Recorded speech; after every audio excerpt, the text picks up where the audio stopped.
We don't know much about the Marvel's villain, Dar-Benn, so I was curious to see if there was anything in the comics that could help us learn about the inspiration for the upcoming MCU villain. And after some digging, let me tell you, I now know why we don't know much about her. Dar-Benn is played by Zawe Ashton, fiance to Loki, Tom Hiddleston, is a Kree revolutionary leader who is trying to get revenge against Captain Marvel because she's trying to restore her homeland. Dar-Benn appears to be an accuser like Ronan was, RIP bro, as we've seen her wielding a hammer that was similar to his. She also has some fancy bangles similar to what we saw Kamala Khan have in Ms. Marvel. And from what we can tell, her powers seem to come from the bangle and the hammer in forms of energy that she can release as blasts. And that's about as much as we know as the current MCU villain. Now let's go on to the comic history to see if we can learn a little bit more. The most obvious difference between the MCU villain and in the comics is that we have a gender swapped character, as Dar-Benn was male in the comics. His first appearance was in Silver Surfer Volume 3, number 53, which came out in June of 1991. In that issue, Dar-Benn and his buddy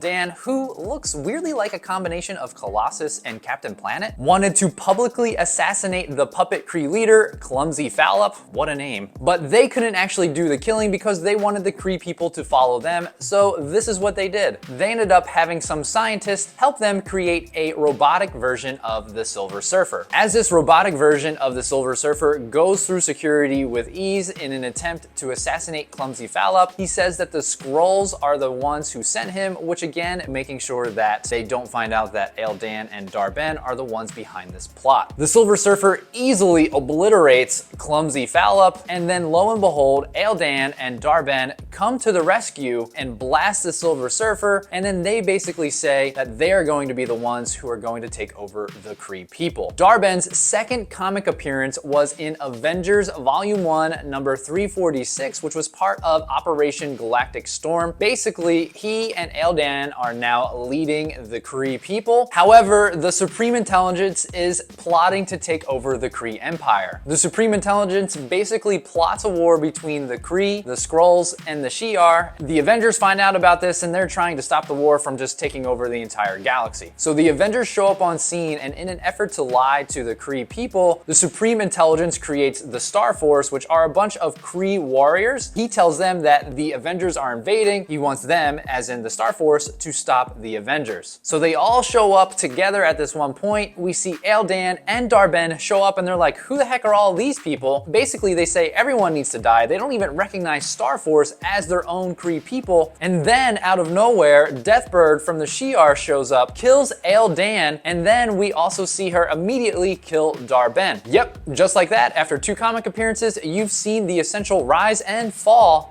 of Dar-Benn. If Dar-Benn has such a limited comic history, why the heck did they choose him to be a main villain for an upcoming MCU film? Well, I think there's 2 reasons behind this. One, I think because he has such a limited history that they can pretty much do whatever they want with this MCU villain and create a whole new storyline for her. And with his limited comic history, there is some connection to the X-Men, and we know that most likely the Marvels is going to be a huge movie for making a lot of connections to past movies and future movies, and we know the X-Men are coming, so that could be also a reason as to why they chose Dar-Benn. Why do you think they chose Dar-Benn? Let me know down below in the comments, and if you like this video and you want to see more content just like this, hit that like and subscribe button down below, and until the next video, Excelsior.